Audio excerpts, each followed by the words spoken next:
Hello everyone, it's Miss Chelsey at the Black Creek Library, and today we will be reading about dragons. Do you like dragons? The first book is The Bakery Dragon. Then we will read The Most Boring Book Ever. And then last, we will read Our Dragon. Let's get started.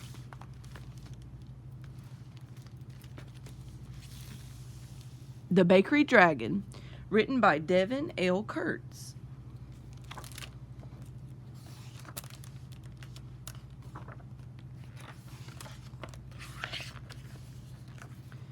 There's nothing a dragon loves more than gold, and Amber the dragon was no exception.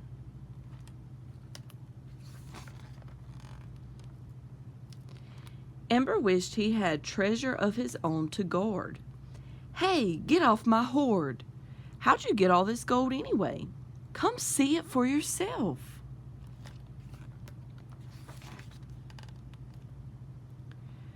Blaze's method did seem quite effective, so Ember found some stray villagers and puffed the biggest, scariest flame he could muster.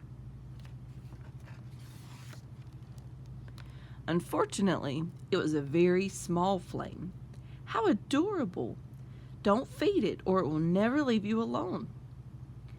At dusk, the other dragons flew back home with their spoils. Ember didn't want to follow empty-handed.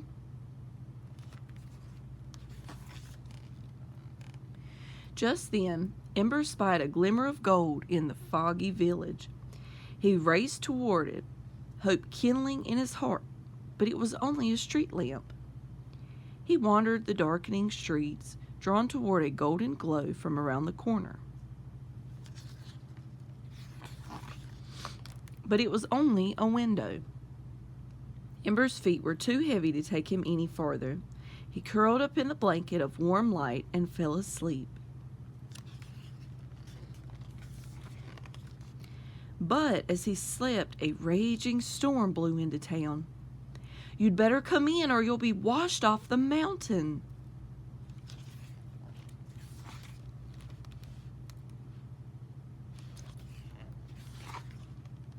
You can wait out the storm in my bakery. Villagers didn't usually like dragons on account of all the theft, but this one seemed different. Why don't you come give me a hand?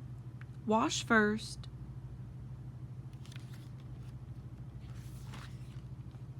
Push with your whole body. You've got it. Ember's big hands may have been too clumsy for a gold thief, but they were perfectly suited for this. Even his tiny flame sufficed to light the wood stove.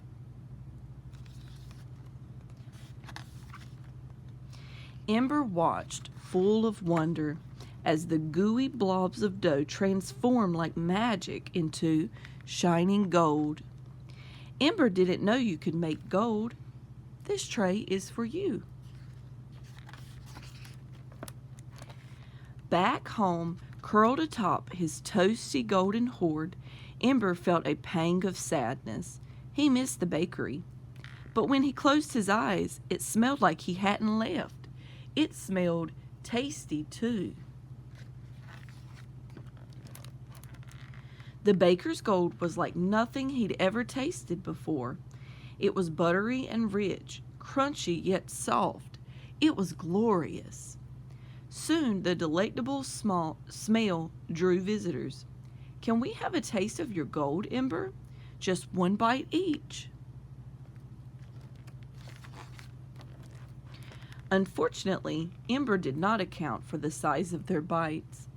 I'll give you 10 gold coins if you bring back more. I'll give 100.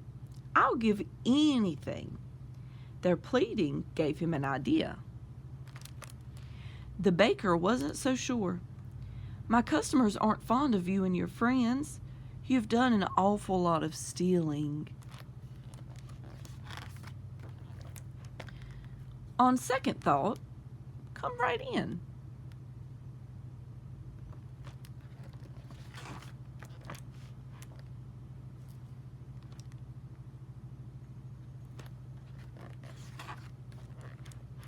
There's nothing a dragon loves more than gold. But, as it turns out, baking gold is better than taking it, and sharing it is best of all.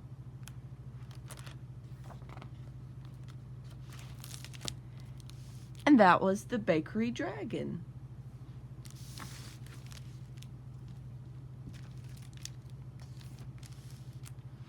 The next book is the most boring book ever. Words by Brandon Sanderson and pictures by Kazu Kibushi.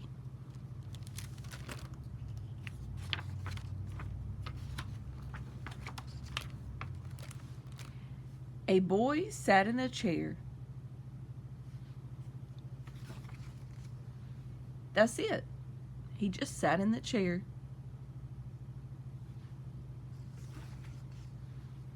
Sitting in chairs is boring. Next, the boy looked at the clouds.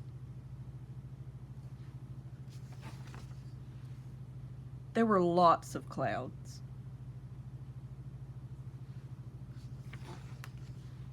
But looking at clouds is boring.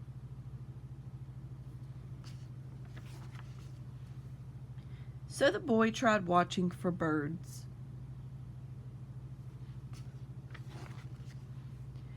But he didn't see any birds. Watching for birds is boring anyway.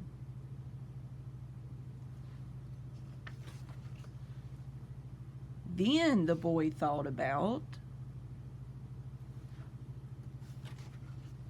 laundry.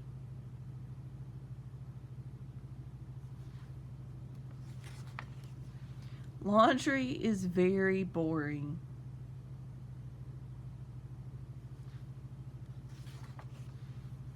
Finally, the boy did the most boring thing ever. Math homework. Teachers say you'll use math all the time.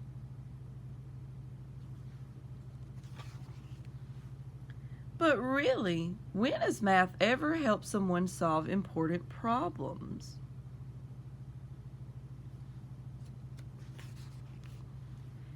At long last, something happened.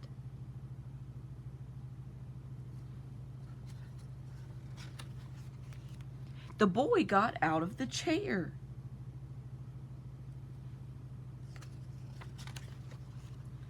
Then he sat right back down again.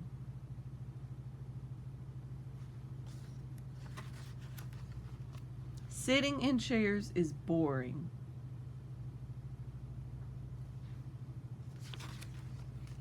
The end.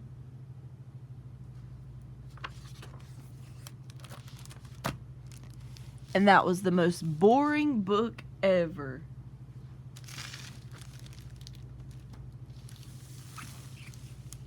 Our last book for today is titled Our Dragon. This is written by Mem Fox and illustrated by Linda Devick.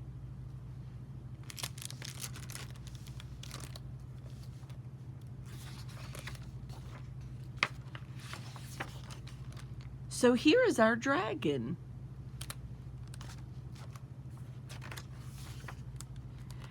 Our dragon is little. He's almost brand new. And his favorite thing, how I wish it weren't true,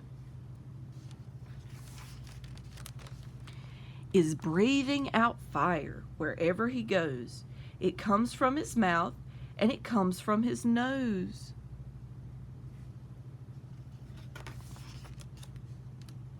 He doesn't say sorry. He doesn't know how.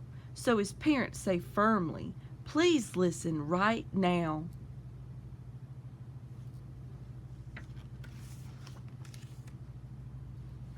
They explain all the dangers that fire can cause and lecture him gently, at length, without pause. Our dragon stands blinking and heaves a sad sigh. He knows he's in trouble. he tries not to cry.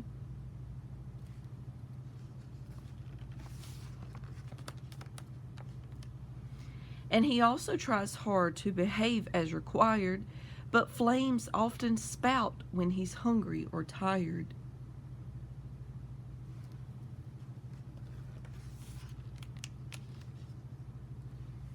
Of course, dragons are dragons.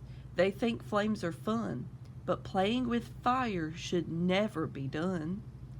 So I'm sorry to tell you that, much to his shame.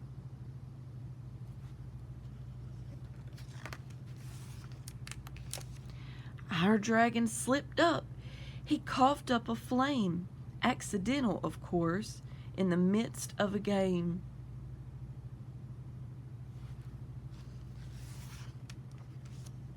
It came out of nowhere. He couldn't say why.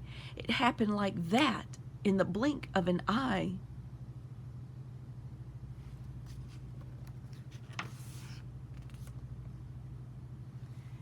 In silence, his parents extinguished the flame. Nobody talked about who was to blame.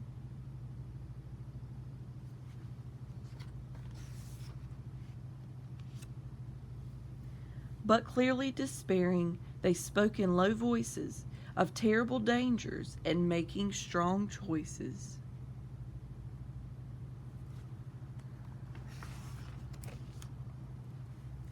Our dragon, regretful, tried not to wail.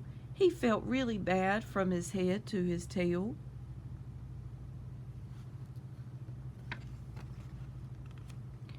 But accidents happen, so his parents believed. I tell you, our dragon was mighty relieved.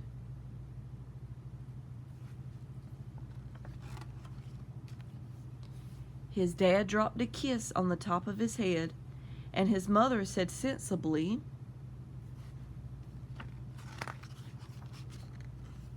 "Time you were fed."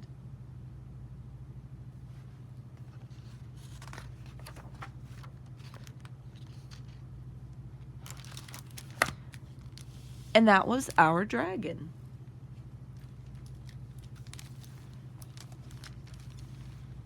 Thank you so much for joining me today. I hope you enjoyed listening to stories about dragons. Which book was your favorite? See you later, alligator. So long, King Kong. In a while, crocodile. See you next time. Bye-bye.